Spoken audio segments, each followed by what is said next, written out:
again, Dinky Danny here.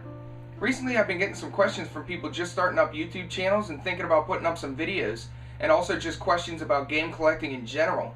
So whenever I hit 1,000 subscribers, I decided it would be a good idea to put up a few videos to help some people out who are just thinking about making videos, and people just who want to collect games in general and just don't know where to look and don't know how to put videos together properly. So what I'm going to do is I'm going to put up 3 videos. This first one is going to be tips on game collecting, just things that I do in my normal life that help me find deals on games and just help me build my collection. A second video I'm going to do on all the technical things that I use, my capture cards, my cameras, the software that I use on my computer. I'm just going to go over all that stuff, tell you kind of how I put together my reviews and explain that a little bit for people who would like to get a little bit more editing skills in putting up reviews. And then a third video is probably just going to be what I've experienced over this past year, because what I imagined was going to happen by putting videos up on YouTube is completely different than what ended up actually happening. So in this video, I'm going to go over some game collecting tips, hopefully to help you find some games for cheap and get some good deals and build your collection. So let's get started. The first tip I'm going to give is extremely simple, and it's really been helping me out over the past 6 months or so. I remember I was watching a YouTube video about 6 months ago. Somebody was reviewing an original Nintendo game, and it looked like something I would really enjoy.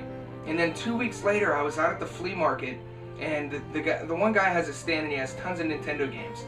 So I'm sitting in front of about 100 Nintendo games, and I see gameplay running through my head. I can remember the scenes and levels that the kid was playing through, and I just could not remember the name of the game. I'm looking through all 100 Nintendo games trying to remember what it was, and I just couldn't for the life of me, and it just drove me crazy. I ended up sitting there for 5 minutes and just leaving.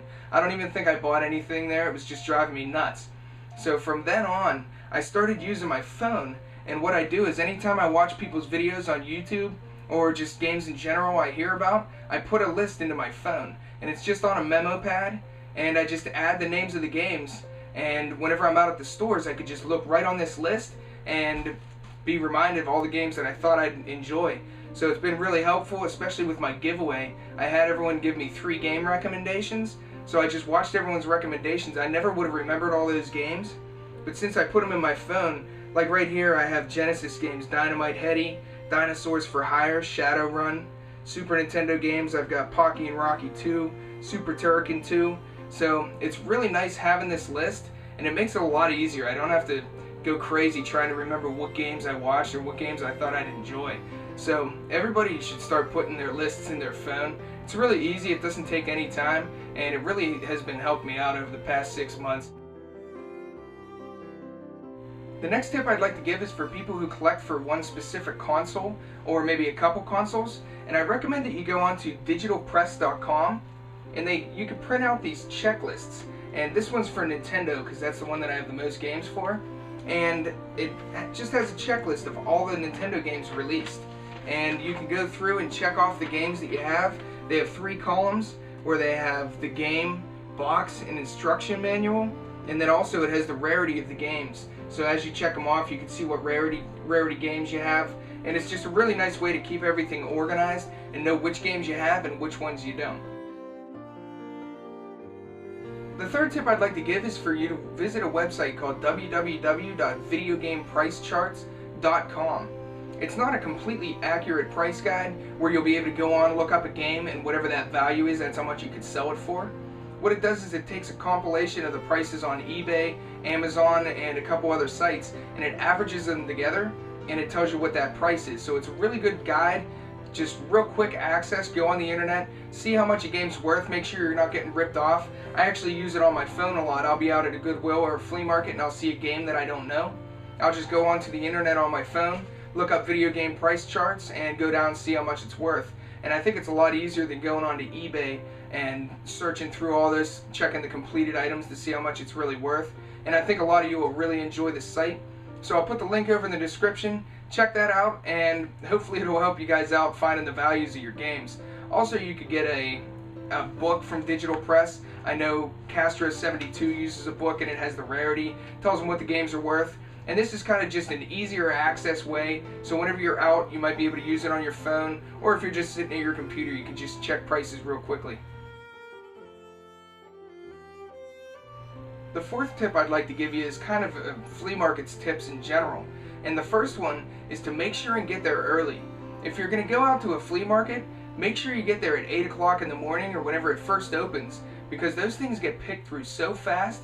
And whenever I first started going to flea markets, I'd go at noon or 1 o'clock, and everything was gone. I really didn't find that much. So if you're going to spend your time actually going out to a flea market or even Goodwill or thrift stores, make sure to get there early, because you don't want to waste your time going out to a place and having everything already be picked through and not really get any good deals.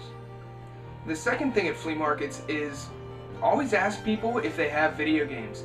I can't even tell you how many times I've gone up and seen a whole table full of like kids' clothing, and there are no video games, no DVDs or anything, and I just ask the person and they'll pull out a big box of games, and most of the people that don't have them up on their table don't even care how much they get. I went up to one guy, he had a whole entire big section of VHS tapes, and that was all he had out. And I asked him, hey, do you have any video games? And at first he said no, and then he said, oh, hold on, and he went in the back and he got this box of about probably 20 PlayStation 1 games and a PlayStation. And you know, I was like, oh, how much do you want for this? And he said he didn't really even care. He just got it in a bundle with all the VHS tapes, and he gave it to me for $5. So always ask if they have video games. You'd be surprised at the stuff that you find. And then the third tip for flea markets, always throw out an extremely low price. If you're out at a flea market, people aren't a store. They don't have a set price on all their stuff.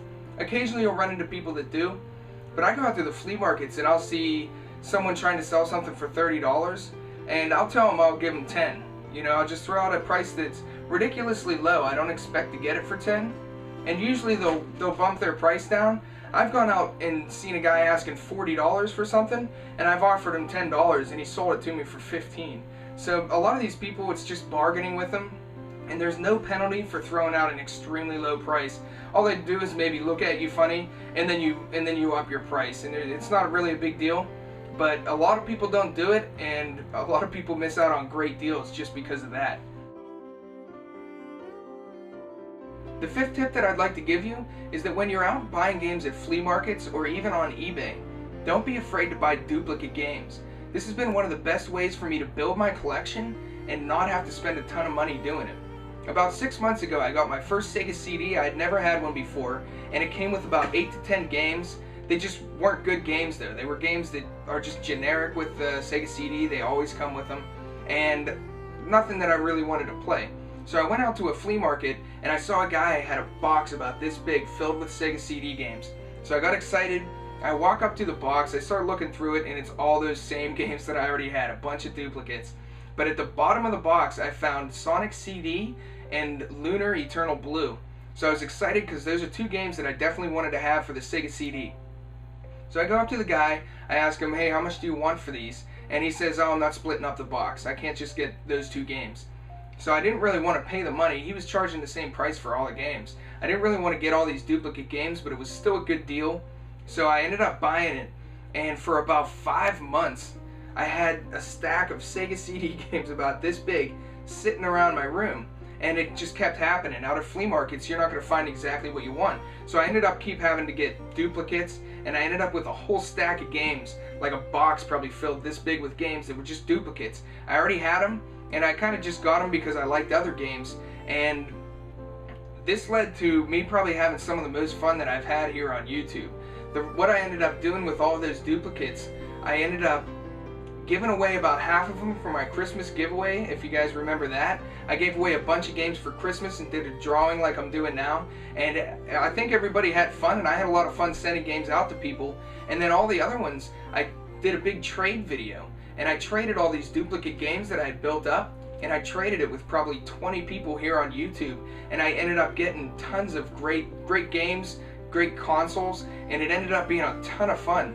So a lot of people I've talked to, they'll be out and they'll say they saw a box of games that had some cool stuff, but they didn't want to pay the full price for that. And my tip is to just not worry about that, pick it up, and then sell some stuff on eBay or trade with people on YouTube.